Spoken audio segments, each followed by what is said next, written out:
Hey, good evening, everybody. As you are coming in from the waiting room, we're just going to give a couple of minutes to make sure that everybody has a chance to get in, get your audio all sorted out. You'll notice that you're coming in on mute. We're doing something a little bit interesting today. See if we can get some live conversations going. So you'll be on mute for a little bit until we get set for that conversation, a little bit of discussion back and forth.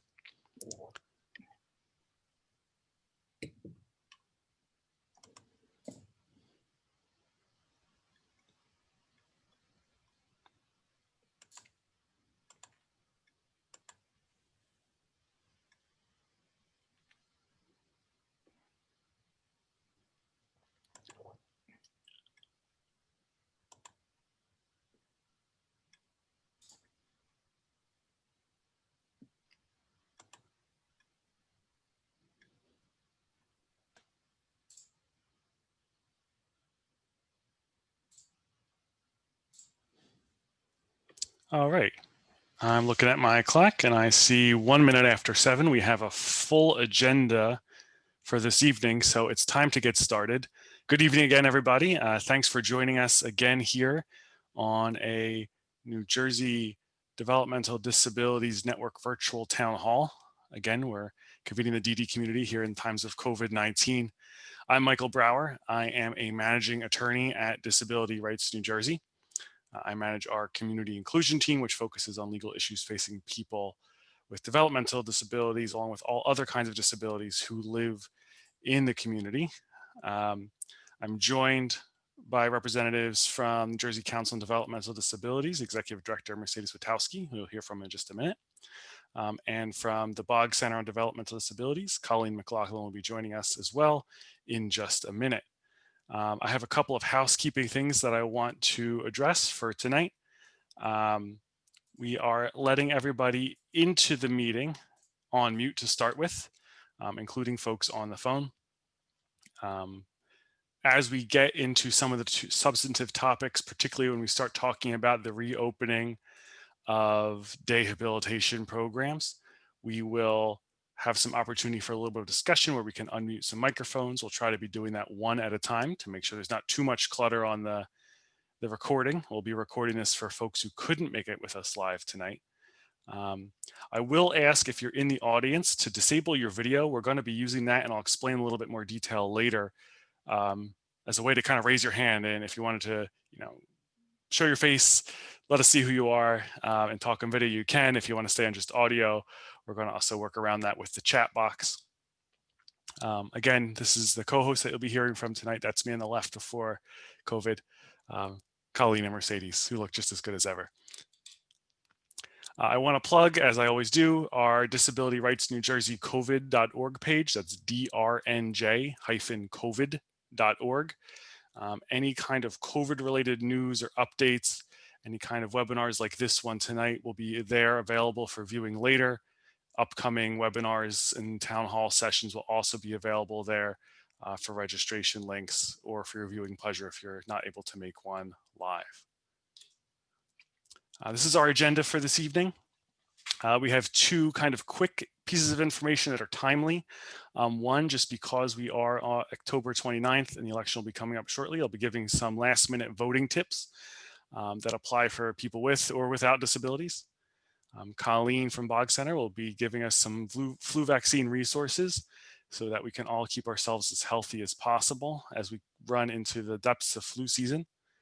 Then I'll be taking the microphone back over as we talk about the partial reopening of some DDD day habilitation services and try to start a little bit of a conversation on how things are working, if there's any problems, and how people are getting creative to solve those problems. And then from there, Mercedes will be taking us through the end with a discussion on flexibility of the DDD services, things that have changed because of the pandemic, and how things might stay changed when we come out of the other side. So with that, we're going to get started. Again, just a reminder for housekeeping, for questions and comments, the chat box will always be open. If you have any questions or comments along the way, go ahead and drop those in the chat box. We'll be keeping an eye on that on the second screen. When you see me looking down over here, it's because I'm looking at my chat box. anything that you have as a comment, if you want to share a resource, if you have a question on something in particular. We may not be able to answer every single question. We still don't have all the answers. There's always new things coming up every day. But we definitely want to hear from you, because that helps us direct our advocacy efforts, direct our research, and help to make sure that you all get the information that you need, and that we are doing our jobs to make sure that the world for people with developmental disabilities is fair, safe, and most importantly, that you're involved and that things are working for you. So that being said, I'm going to give a quick explanation on some last minute voting tips. Election day is November the 3rd. That is this coming Tuesday. There's a couple of questions you should ask yourself. The deadline for registration to vote was October the 13th. If you're eligible to vote, you have to ask, did I already register to vote at any time before October the 13th? If you already registered to vote, great, you're in a good position to go ahead and vote. In New Jersey, all registered voters are receiving a vote by mail ballot in the mail. You should have already received it by now. If you ask yourself the question, did I get my vote by mail ballot? Did it come in the mail? Is it sitting on my dining room table? Is it waiting in the kitchen for me? If I live in a group home, does someone in the staff to have it in the office? Did you get it? Where is it? Or did you already send it in? If you have it, did you make a plan to return it if you haven't already returned it? You can return a vote by mail ballot at a secure drop box. You can bring them to your polling location. You could bring them to your county's Board of Election, or you can bring them to a post office. All vote by mail ballots need to be postmarked, if you're sending them through the mail, no later than 8 p.m. That's the close of polls, 8 p.m. on Tuesday, November 3rd. If you're going to drop it in your mailbox in the corner of your neighborhood or in the mailbox in the front of your home on November 3rd, it's probably going to be too late, and there's a good chance your vote will not be counted that way. If you're going to wait to the last minute, or even at this point, I'm calling today the last minute, if you're going to vote by mail, walk into a post office and have it postmarked. That way you know when it was sent. Otherwise, you can use the secure drop boxes, County Board of Elections, or your polling location on election day. My number one tip to make sure that things don't go wrong, because there's not a lot of time between today and election day, is make a plan if you don't already have one. Don't wait until November 3rd to figure out where the closest drop box is or where your polling location is, because some of those have changed because of the pandemic, or even where your county board of election is or when their hours will be. A lot of information is available at disabilityrightsnewjersey.org. Or if you have a specific question, or you just want to talk to somebody about what your rights are, you have a small question, a big question, you're having a small problem or a big problem, I want to plug Disability Rights New Jersey's voter hotline. That's 866-493-0023. I'm going to say it again. It's 866-493-0023, or by email, voterhotline@drnj.org. That information is up on the screen.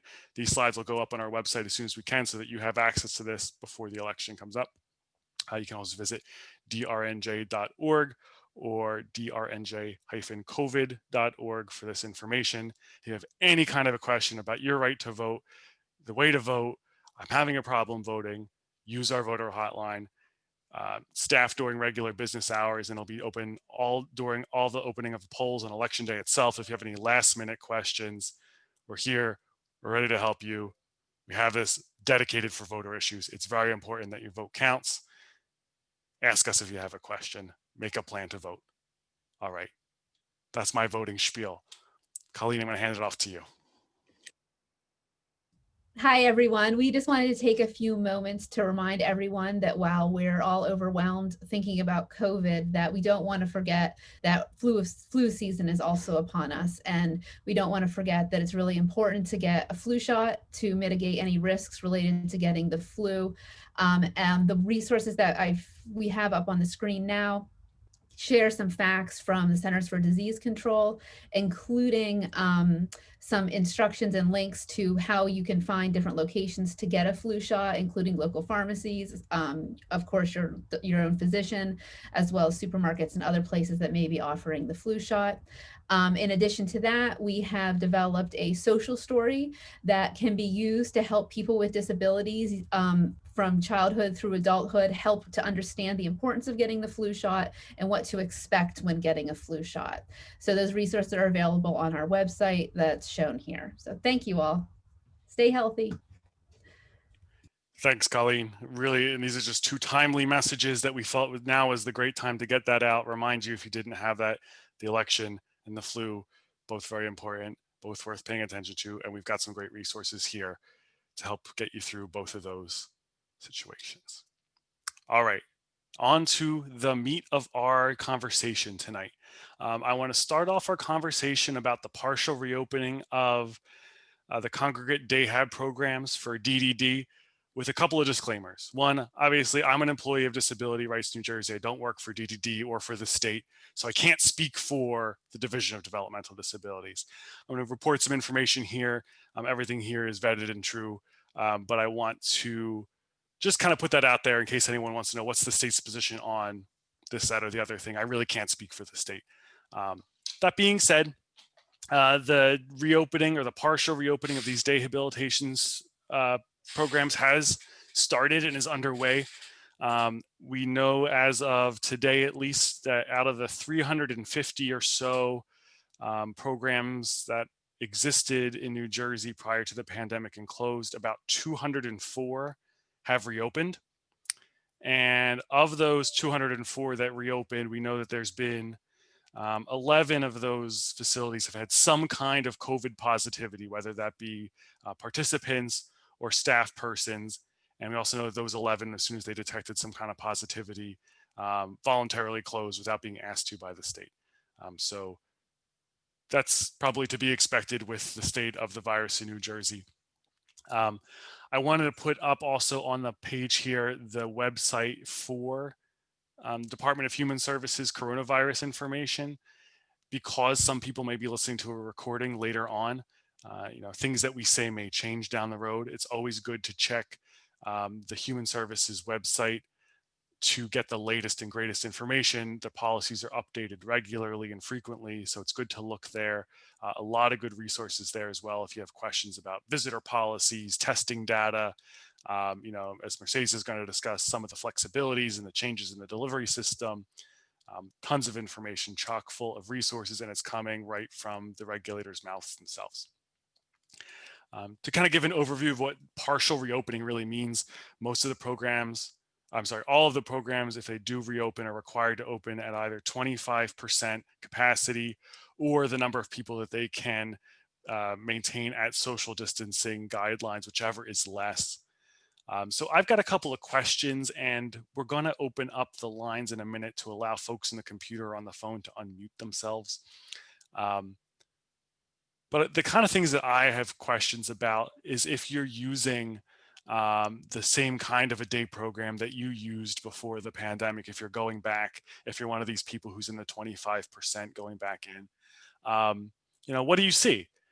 Is it working? Are you going back to the same program? Are you starting a new program you've never been to before?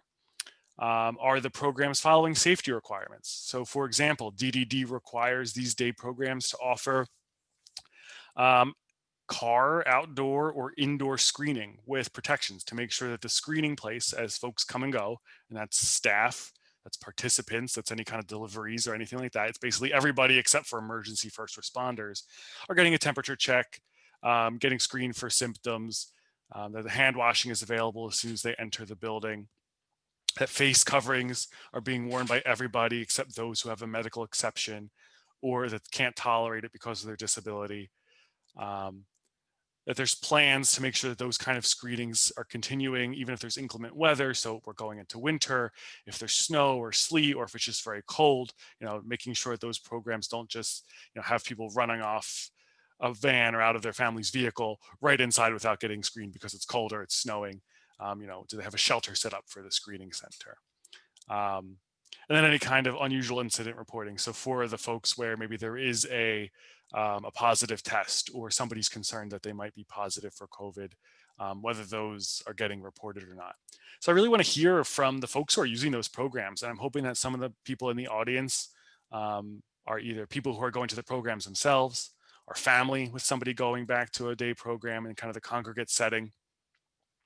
The other thing I want to know a lot about is what did you try? Because for a long time, these programs weren't an option and a lot of people use them. I'm curious what new things people have tried. What have you changed about your individual service plan and what you do during the day? Because people don't have to go to congregate day settings. It's one of the more popular options. It's kind of one of the standard middle of the road options. But we've talked about it on our town halls before, and Colleen did a presentation about really coming to the ideal, right? You can take a little silver lining and say we've had a giant reset on what people do during the day. Maybe there's a way to say maybe that wasn't the best for me. Maybe a congregate day program was a little run of the mill. I want to do something new and interesting. Maybe you've made social activities part of your day. Maybe you've made employment activity or vocational training to get ready for employment as part of your day. Maybe you've done some skills building, meeting with a financial planner to practice money management, or taking some basic financial literacy courses so that you can develop some of your self-determination skills and manage your own money. Maybe you've done some healthy living, gotten to an exercise program outdoors or joined a club that walks around the park. Something else. Maybe you've been really creative and it's something I never even thought of. I really want to hear from folks on those two things. If you're going back to a standard congregate day habilitation program, what's it like? Are the safety protocols being followed? Is it working? Or if you're trying something new, what are you doing? What's working for you? I just want to this is a great place for us to share those tips and information back and forth. And if there's concerns or problems, we want to hear about those too, because those can, like I said at the beginning, can help us shape our advocacy. So with that, what I'm going to do is I'm going to flip the switch that lets folks unmute themselves. And I'm taking a little risk because we've got 74 participants, but I think we're all civil. I think we can all do this one at a time. So I'm pushing that button. If you want to unmute yourself, I'm going to say go ahead and do it. And if you feel like you're just stepping on somebody else's toes, do the courteous thing, let that person go first. And if we need to have a traffic jam, I'll try to help direct. So I'm pushing that button now. If anyone has any comments, they can drop them in the chat box still, of course, if you don't want to go on the mic. But right now, you have the option to unmute yourself. So I'll shut my mouth for just a second and see if anyone wants to speak up. Yes, What happened? he unmuted everybody and he's got you. He's got your face. Pamela, do you want to share with us? Well, I'm a parent and I'm a day provider, so I'm not sure what you want. If you want me to talk on both ends of it. Whatever you have to share. Really, this is a town hall, so I consider it an open forum. Whatever you want to share that you think is important. Okay, so most programs should be with my program, which is Alicias Quest. Our program participants come in and cannot even get out of the car until we temperature check, ask the questions. Then they can come in one at a time, go wash their hands immediately. They wear their masks. They have plexiglass in front of them as well, so we have a double protection for them. We have everything in their own cubby, so they're not like, they're 6 feet apart. But they still are able to pick and choose because it's their program and they need to tell us, what their interests are. So that's very important to us as a program, that they are actually choosing how they want to build their day at our program. So nothing's always set in stone for them. So, we came back with only 5 clients and 1 staff. We're not mixing anybody up. It's the same people every day. And, we're just trying, we have stations set up for, hand sanitizing, hand washing. We clean sweep the facility 3 times a day with a full clean sweep at night. So every time they touch something, it's wiped off and wiped down. the proper ways. No sharing food, no sharing, any space. So we've only been open a week, so we'll see what happens.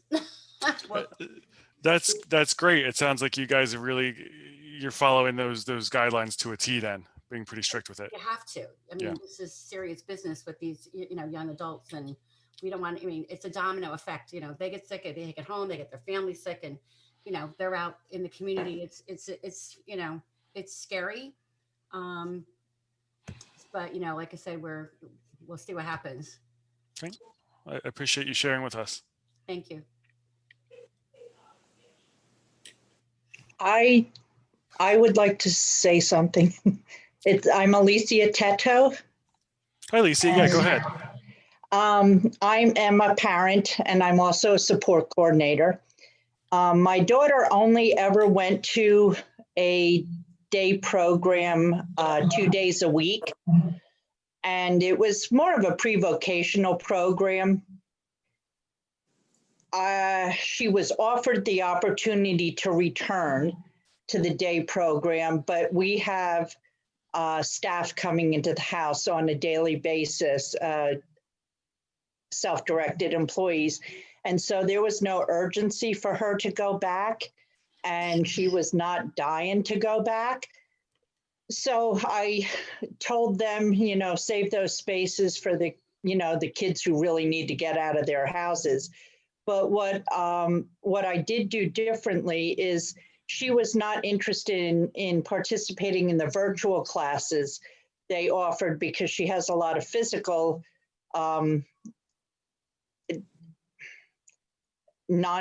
she has a lot of physical problems that would prevent her from participating fully in cooking classes or yoga classes or art classes. And so something like that would not hold her interest.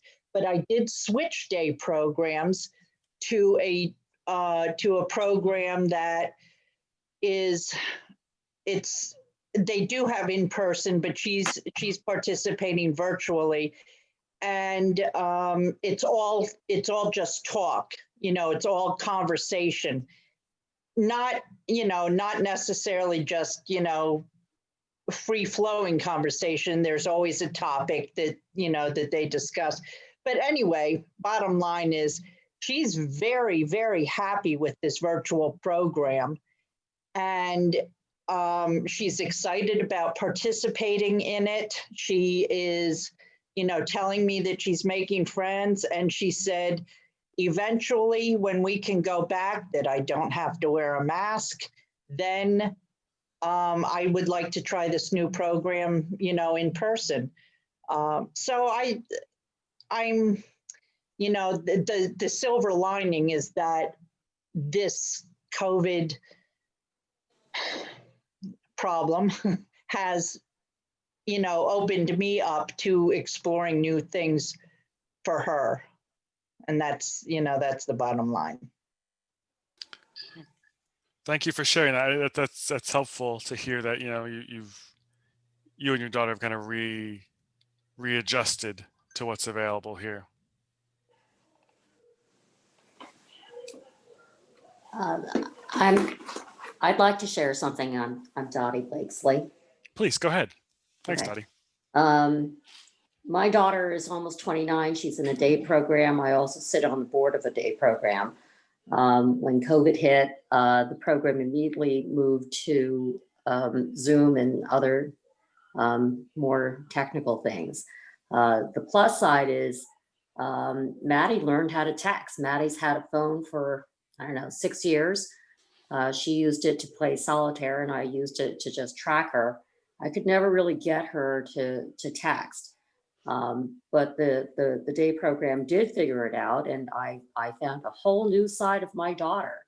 My daughter actually has opinions about the election, which was like wild.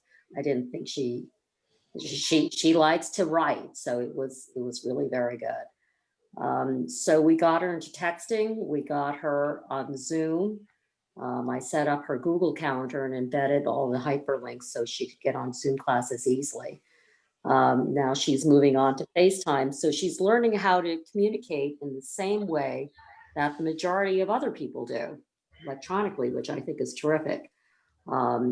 It still has to be supported though, because she, without the supports that she currently receives from her day program, she wouldn't be able to continue that level of communication.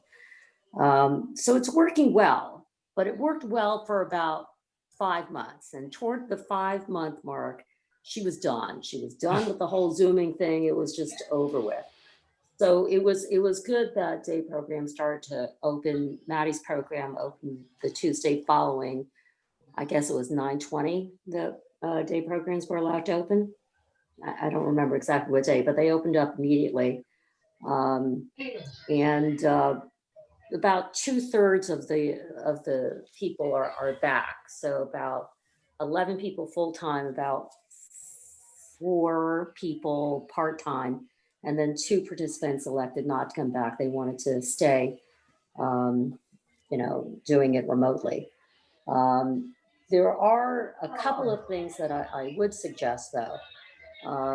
We went right into the whole Zoom thing and tried to deliver services electronically, but we found that a lot of our job coaches, despite their age, don't really have great technical skills.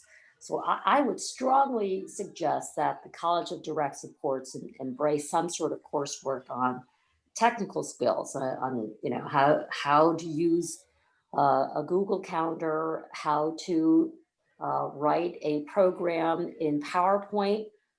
We found that with our population, games were terrific. So we set up Jeopardy games in PowerPoint to really focus on how to deal with COVID, how to wash hands, what's appropriate and what's not appropriate, that with social distancing, and all that was really good. But we only had one person who on our job coach staff that knew how to do any of this. So that would be great.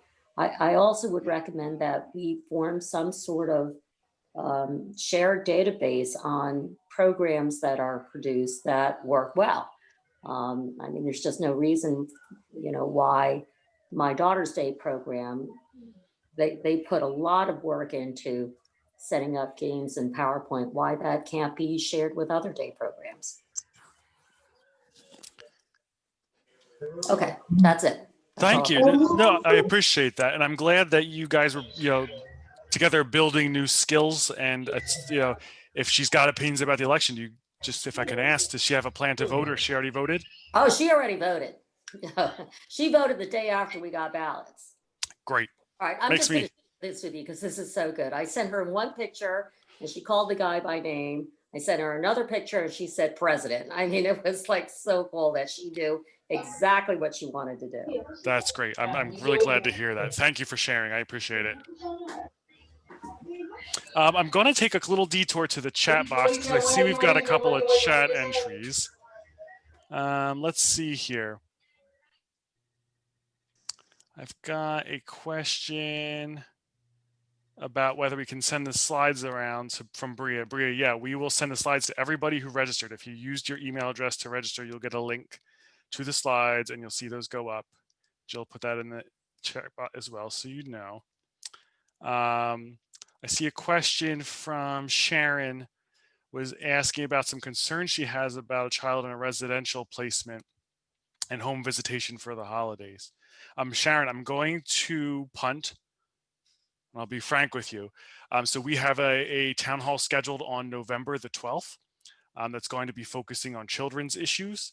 And I don't want to give you bad information or half-baked information, so I'm not going to try to answer your question with bad information, but I would definitely suggest coming and registering for our November the 12th town hall, which is going to focus on children's issues. And the same kind of question is what's working, what's not. Excuse me. I don't know if you can hear me. He's an adult. Yeah. He's an adult. Oh, okay. I'm sorry. Adult residential placement. I see. Okay. Do you want to, you're unmuted, so you want to go ahead and explain that so I can understand better? We can all hear you. Okay. What I'd like to know is what recourse we would have for the provider. There are group homes that are allowing overnight visits. His provider is restrictive. It's only 6 hours, one day a week. With the holidays coming, I know this is going to be, this is not going, his emotional well-being, we're really concerned. He was in lockdown until September the 4th. They were not allowing indoor visits. We took him out for a week. He had to go into quarantine, which we felt wasn't necessary because my husband and I we were quarantined ourselves. We did that. Then now he can only come out for 6 hours. We're afraid that going forward, if she locks the clients down again, he is not going to be able emotionally to handle this. And the other part of my question is, if we decided to take him out until COVID-19 is over, can his placement be guaranteed? I know some families have done that. I was told in the beginning that the placement would have to be guaranteed. However, his provider told me she wouldn't guarantee the placement. But we saw him locked down for 6 months. He did well at times, but at times crying and wanting to come home, almost threatening to walk home from the group placement. So we are really, we don't feel he would be able to handle another lockdown. And the other issue is, if he's not allowed to come home for a few days over Christmas, I think this would also have an emotional effect on him. I don't think 6 hours is gonna be the answer. So what recourse do we have?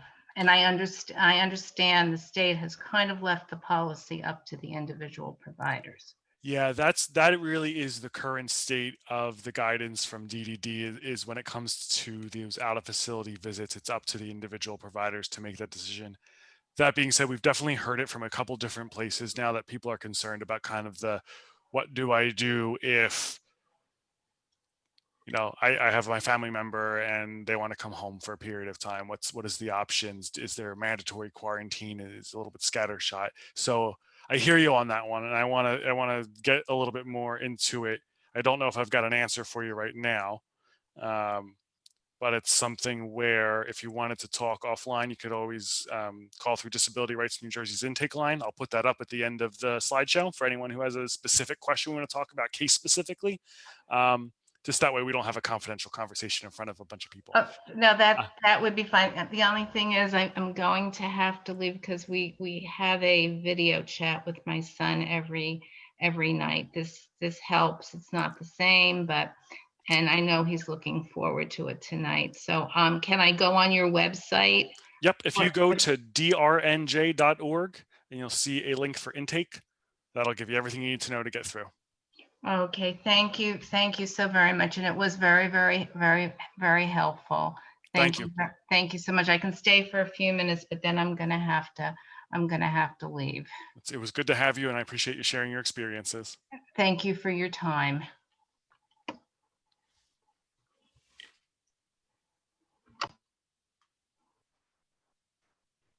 I am looking at Stephanie raising her hand. Yes, Go ahead, Stephanie.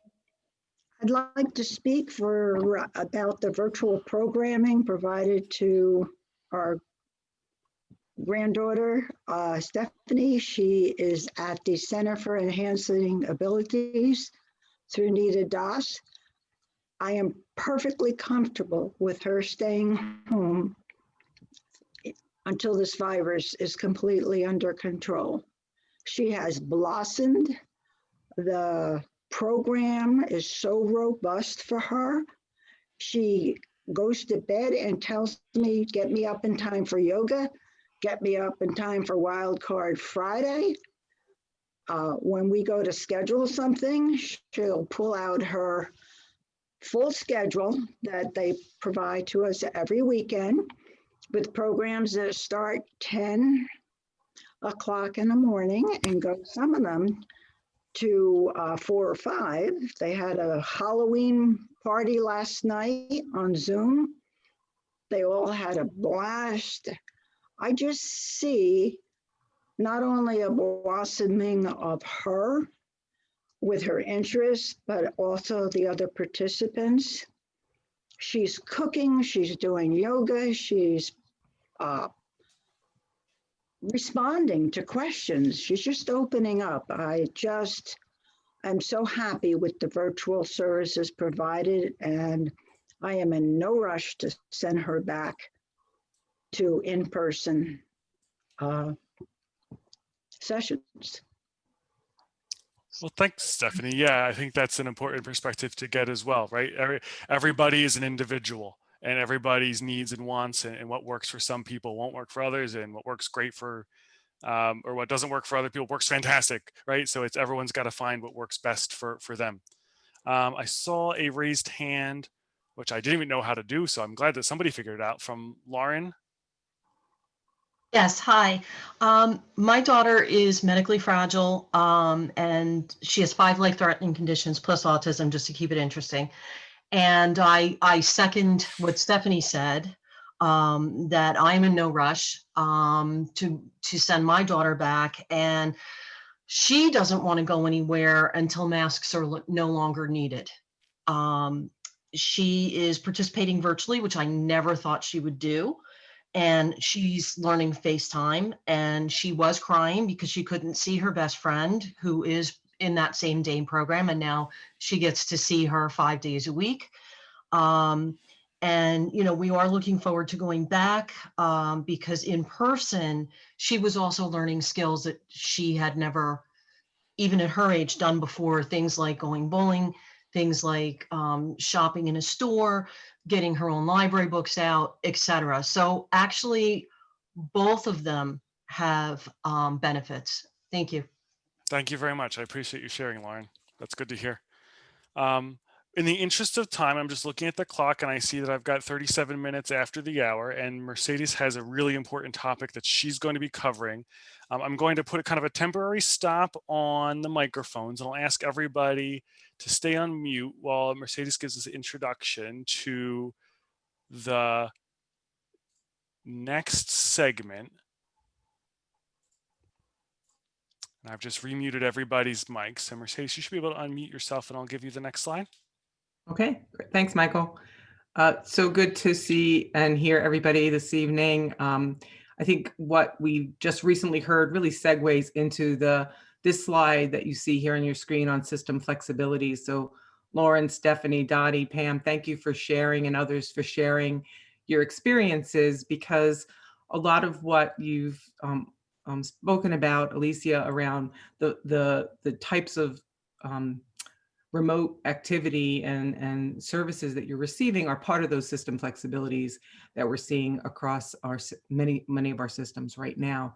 So I'll start off by saying that like Maddie, Dottie, I'm also done with these Zoom and these other sessions. However, I guess at the same time, we know that this is how we're going to have to proceed for a bit longer until, as one of our speakers said, things just get under control.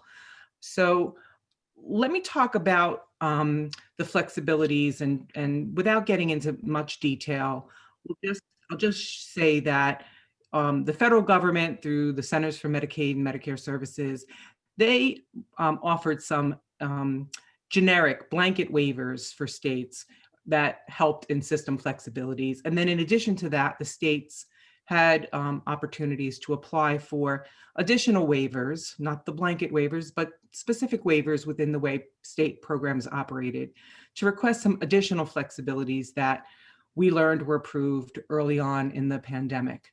And additional flexibilities, I'm sure, will be considered as we even move forward. We didn't have much opportunity to participate in what those flexibilities were going to look like, because this is a time in our lives that we just nobody could have prepared for. So the one thing I want to point out in the generic flexibility is that in New Jersey, no one will lose Medicaid coverage. So I'll say that again, no one will lose Medicaid coverage. If you get a letter in the mail that says that your Medicaid is terminating, your loved one's Medicaid is terminating, don't ignore it. You still need to act appropriately with that kind of communication, but we have a moratorium, if you will, on individuals being taken off of Medicaid, except for very, very specific situations that are very few and far between. So pay attention to your mail, but reach out to one of these system partners, DRNJ, anyone through the New Jersey Council on Developmental Disabilities, that we can get you to DRNJ, wherever you need to get to make sure that you don't lose Medicaid during these times. And we will shepherd you along the way. The other thing that we just spent a lot of time talking about is the opportunity, and it's kind of the second bullet and the last bullet here, is the virtual services and virtual classes across our systems, like in school as well as adult services. So those virtual services are something that we couldn't really do in the way we're doing today. Day programs operated in their centers. Most classes and activities took place at a physical location. So the ability to do that virtually is a system flexibility right now, and one that from talking with many families, they'd like to see encouraged even beyond the pandemic, because of the not having to arrange transportation. Someone could still participate even if something is far away, but they enjoy doing it. So more to come on that. Other flexibilities include parent, spouse, guardian as self-directed employees, and self-directed employee overtime pay, as well as verbal consent on versus a signature, a wet signature to modify service plan documents. And then the virtual services that were not permitted before for support coordination and your consulting services in the personal preference program. And then again, another blanket waiver service, which is telehealth for medical and therapy services across systems, so that you can get your medical attention or therapy attention via these virtual platforms. So those are the system flexibilities that have been put in place. They're put in place to minimize risk, to minimize delays in people getting access to services, and to keep people safe and healthy. What we have learned is that, again, in multiple objectives here, that people really would like to see some of these things continue. So there are advocacy opportunities to participate, one in particular through the Family Support Planning Council. We have a letter writing campaign on continuing the flexibility like parents, spouse, and guardians, and self-directed employees, and overtime pay. So if you have interest in that, please register. We also, I also want to, before I open this part of it up for you to comment, wanted to share that on November 21st, it's a Saturday, from 10 to 12, the Family Support Planning Council will have a statewide Family Support Planning Council meeting. And at that meeting, John Seafried from DDD, Dr. Damian Patino from Department of Education, he's the Assistant Director for Office of Special Education, and Molly Green, Assistant Commissioner from the Children's System of Care at the Division at the Department of Children and Families, will be speaking about challenges and what's working. So I'm just going to kind of stick that in the chat if you're interested. I just muted myself instead of hitting my chat button. So let's open this part up now for around the system flexibilities. Again, what's working? What do you want to see continue?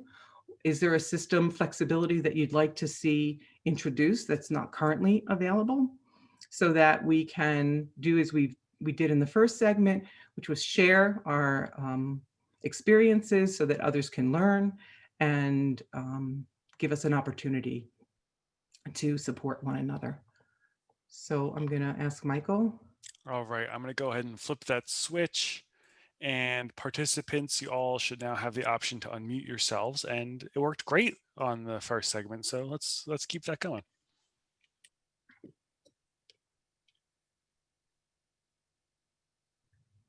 Okay, so who's up first?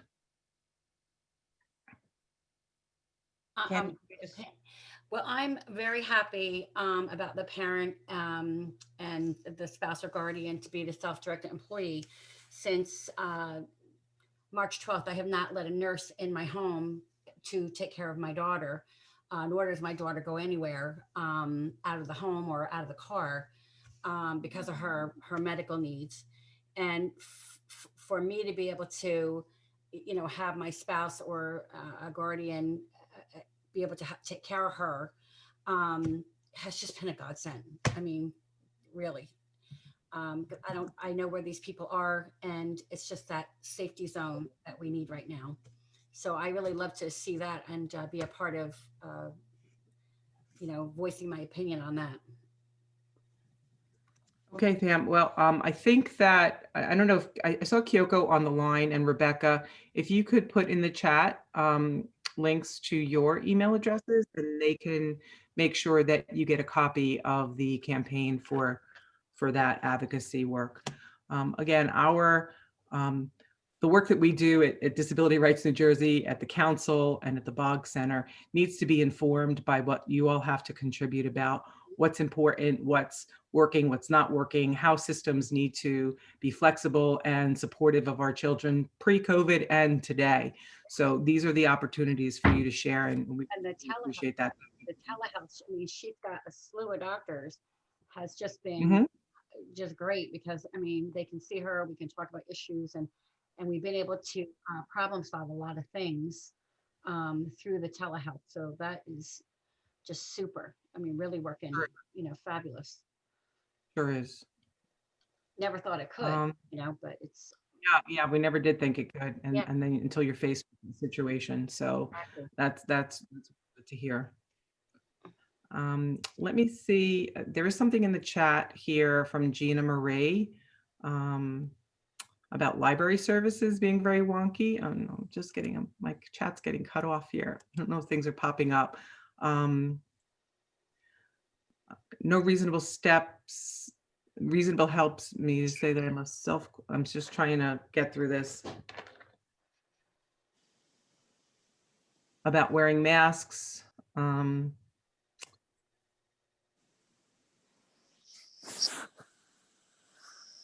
Well, I hope telehealth are an option, especially when it comes to the safety of getting out and getting into doctors' offices. I know that, you know, many doctors' offices are now absolutely participating. I think it took a little while to get some of those services up and running.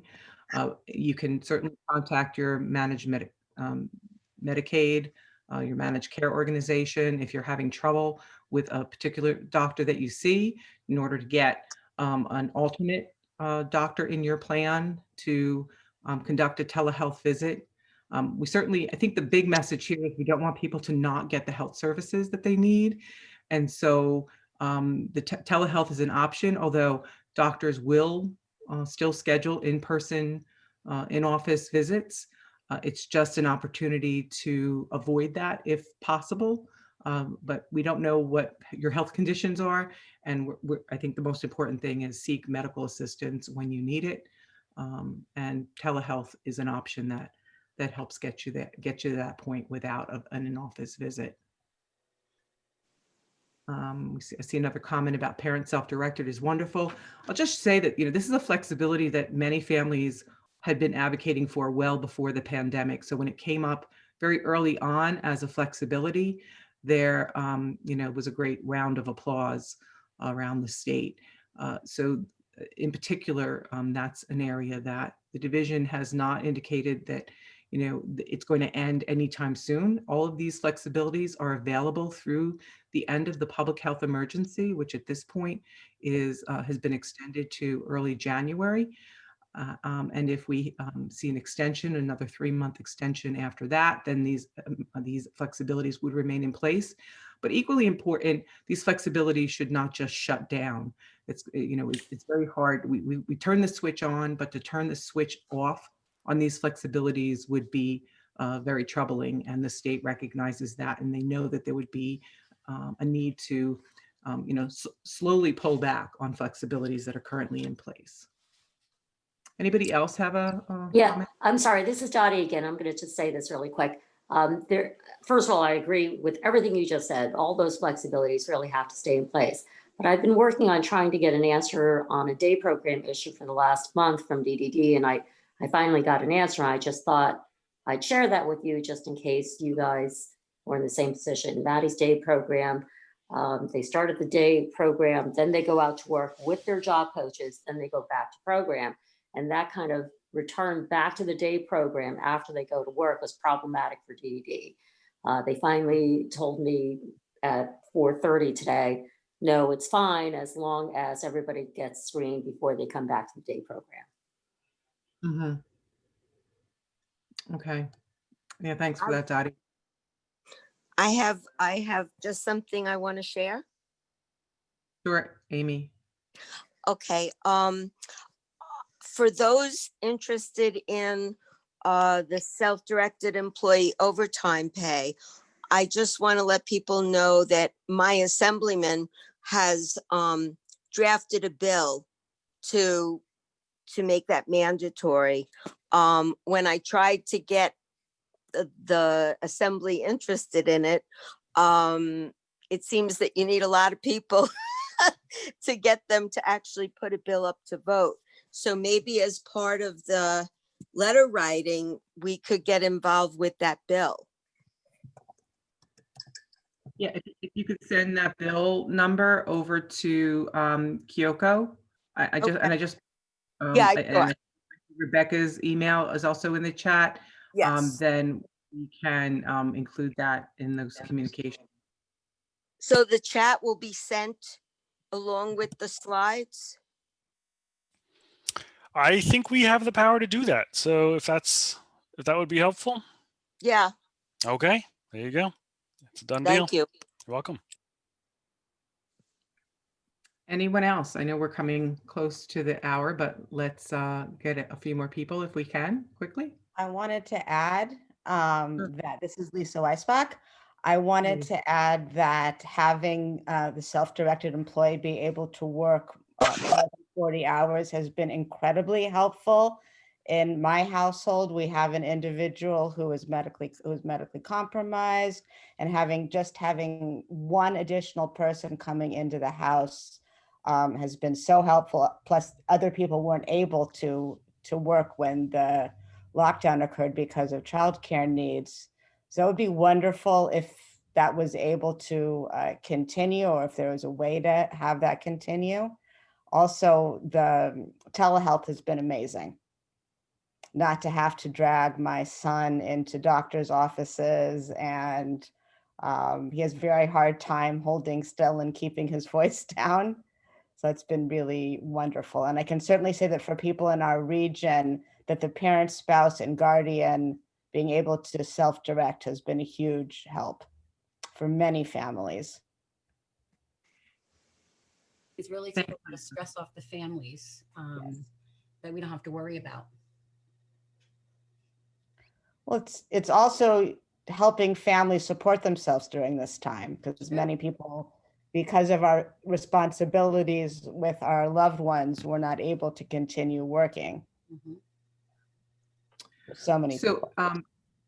Yeah, and those are the flexibilities, again, that exist today. And if they are that, if they're working that well and provide alternatives for people, you know, when we're outside of this pandemic, the question becomes, you know, should certain things be permissible beyond the pandemic? And I see in the chat that DMAHS, the Division of Medical Assistance and Health Services, is having some listening sessions on making some of these Medicaid changes permanent.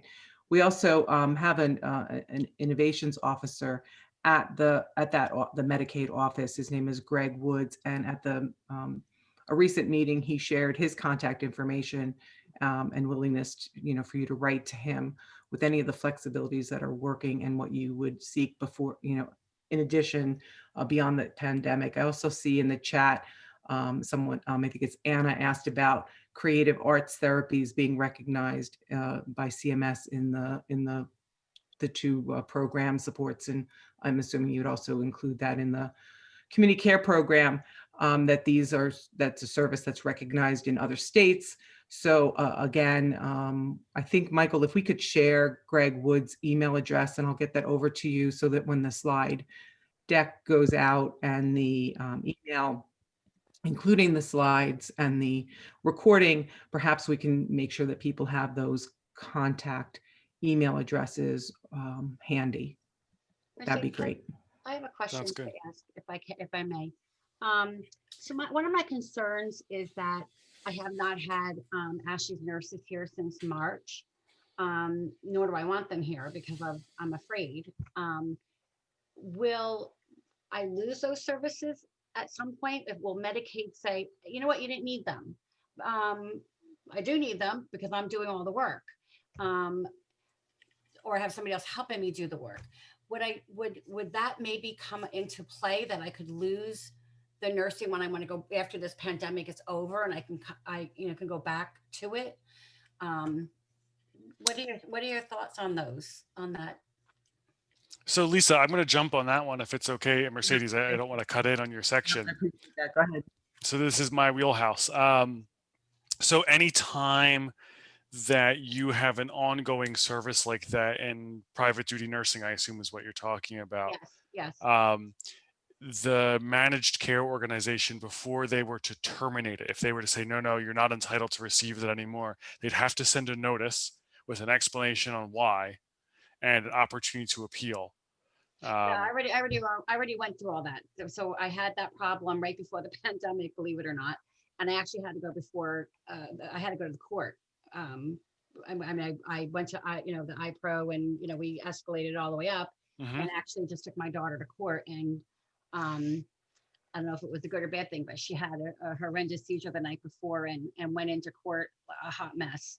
So we did win to keep the nursing, but then the pandemic hit, and we don't want the nurses here because they're going to different places. Right. So that's what we're concerned about is, if we wait too long and don't let the nurses back, would we have to go back through this whole appeal thing again? So you always have the appeal could always be facing you. That's like it's a perennial problem, and it's something that we've raised as an issue before with Division of Medical Assistance and Health Services. Is kind of you've gone through an appeal, you've proved that you need the services, but you might face another reduction or termination down the line. It's always a concern, and right now there's really not a lot of protection from that happening, except you've got in your pocket. It sounds like a good decision, so I would hang on to that. And if you do have a problem, my takeaway from all this, but the place I was going is, if that does happen, if you find yourself in a position where those nursing services, it becomes appropriate to have the nurses back in your house, and you're having a hard time with the MCO saying, no, they're not authorized anymore, give my office a call. I will. We'll talk through it with you and try to help make sure you get right on the right track. Yep. Yeah. We fought it all the way up and won it. So, do it again if we have to.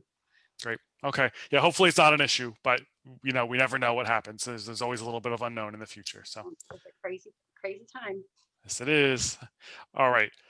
With that, I've got the final thoughts clock up on the screen because we're down to 2 minutes, and we always end 2 minutes over time. And I'm going to try to actually hit the mark of 8 o'clock tonight. So the first thing on my final thoughts is I want to thank everybody who went on screen at 7:30, 8 o'clock at night on a Thursday night with everything that's going on in your lives and shared your experiences with us. You don't know how valuable that is when we're all sitting working remotely, trying to make sure that we're addressing the most pressing problems that are facing the community, how valuable it is to hear from all of you. So thank you. Also, of course, we want to thank Mercedes, and we want to thank Colleen for presenting and making sure that we got the information that we have that we think is the most pertinent out to you while we have these town halls and we have your ears. I do want to plug again on November 12th, 2020, that is 2 weeks. We're going to be having a similar town hall, but instead of focusing on adults with developmental disabilities, we're going to be focusing on children with developmental disabilities. The registration link is in the works. That'll be coming up soon. It'll be going out on all of the Facebook, the email listservs, on the Twitter. So you'll be seeing an email or a link for registration on that soon. If you have friends or family, or if you have yourself a child with developmental disabilities, this will be a good session. We're going to be looking for the same thing, a good dialogue, a great discussion, so that we make sure that we're most responsive to the things that matter to all of you. With that, I have nothing else. Again, thank you for coming out. I hope you all stay safe and stay healthy. And we'll see you next time. Have a good night.